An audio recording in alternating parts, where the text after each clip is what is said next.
Bonjour à toutes et à tous.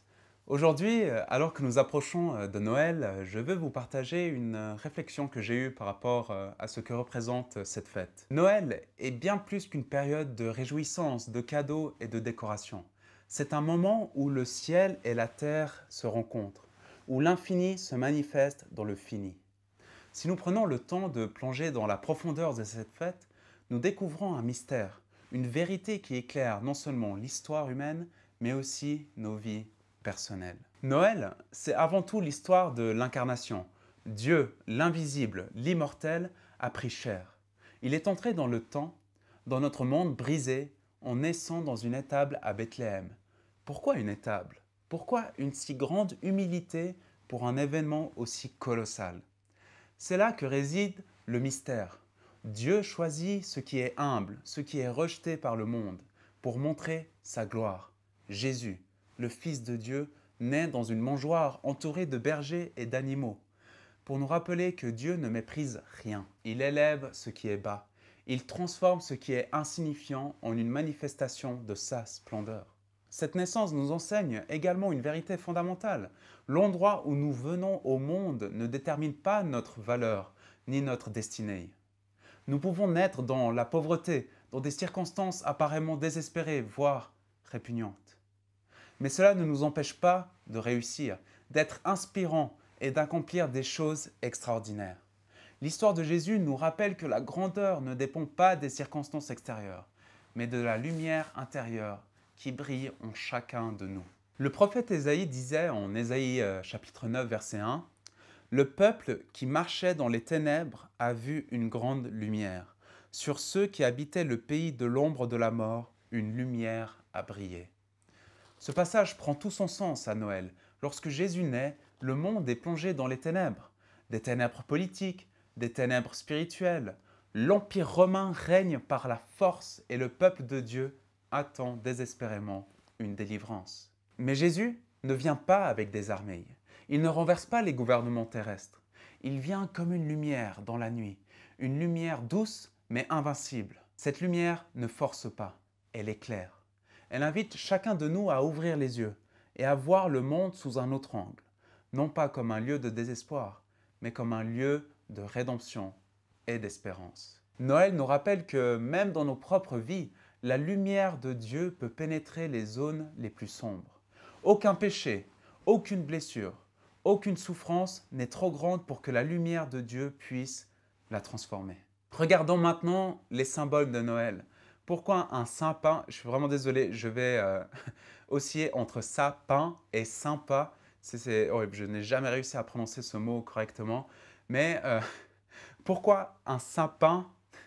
Pourquoi des étoiles, des guirlandes et des cadeaux? Ces choses ne sont pas anodines. Elles reflètent des vérités spirituelles profondes. Le sapin, par exemple, est toujours vert, même en hiver. Il nous rappelle l'éternité de Dieu, la vie qui triomphe de la mort. Les lumières sur l'arbre évoquent les étoiles dans le ciel de Bethléem, mais aussi la lumière du Christ qui illumine le monde. Et les cadeaux? Ils symbolisent l'amour de Dieu qui nous a donné le plus grand des dons, son propre Fils. Oui, Noël est souvent devenu une fête commerciale, centrée sur la consommation, les dépenses excessives et parfois même une course au toujours plus. Mais cela ne doit pas nous décourager, ni nous faire oublier le véritable sens de cette période. Au contraire, nous pouvons profiter de cette fête, même dans sa version moderne, pour nous souvenir de ce qui compte vraiment. Chaque cadeau que nous offrons peut être une manière de refléter l'amour de Dieu, un acte de générosité qui trouve son origine dans le don parfait de Jésus-Christ. Lorsque nous décorons nos maisons pour Noël, nous participons, consciemment ou non, à une sorte de liturgie. Nous transformons nos espaces quotidiens pour qu'ils reflètent la gloire de Dieu. Même au milieu de l'agitation, arrêtons-nous un instant et rappelons-nous que chaque étoile, chaque lumière, chaque geste d'amour peut nous ramener au cœur du mystère de Noël. Noël nous invite à voir le monde entier comme un lieu sacré, un espace où Dieu s'est manifesté et continue de se manifester. Mais voici l'essentiel. Noël n'est pas seulement un événement du passé. Ce n'est pas seulement la naissance de Jésus il y a 2000 ans. Noël est une réalité vivante. Chaque année, nous sommes invités à revivre ce mystère, à l'accueillir dans nos cœurs. Alors, Arrêtons-nous un instant. Prenons le temps de contempler la crèche. Que voyons-nous? Un enfant vulnérable et fragile. Et pourtant, cet enfant est le roi des rois. Il est Emmanuel, Dieu avec nous. Dieu est avec nous. Voilà le cœur de Noël. Dans nos joies comme dans nos souffrances, dans nos réussites comme dans nos échecs, il est là. Noël nous rappelle que nous ne sommes jamais seuls. Alors, cette année, ne laissons pas Noël passer comme une simple fête commerciale. Prenons ensemble le temps de méditer sur ce que cela signifie vraiment. Allumons une bougie. Ouvrons notre Bible à l'évangile de Luc, au chapitre 2 par exemple, et lisons l'histoire de la naissance de Jésus. Partageons cette lumière autour de nous. Soyons des étoiles pour ceux qui traversent des ténèbres. Par nos paroles, nos gestes d'amour et notre foi, reflétons la lumière du Christ dans le monde. Que cette période de Noël soit pour nous tous un moment de paix profonde, de joie sincère et de communion avec Dieu. Ma prière, c'est que la lumière du Christ illumine nos cœurs et réchauffe nos foyers.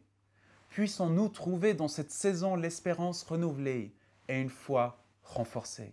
Je vous souhaite un Noël rempli de paix, de joie et de la présence vivante de Dieu. Que sa bénédiction repose sur vous et sur ceux que vous aimez. Et avant de terminer cette vidéo, je tiens à vous remercier pour votre fidélité tout au long de cette année. J'ai hâte de vous retrouver en 2025 pour de nouvelles aventures sur cette chaîne. Voici un aperçu de ce qui nous attend. Nous continuerons notre série « Ces femmes de foi dans la Bible » avec les femmes du livre de l'Exode. Nous entamerons une toute nouvelle série sur le symbolisme chrétien qui nous permettra de découvrir ou redécouvrir les histoires bibliques sous un autre angle.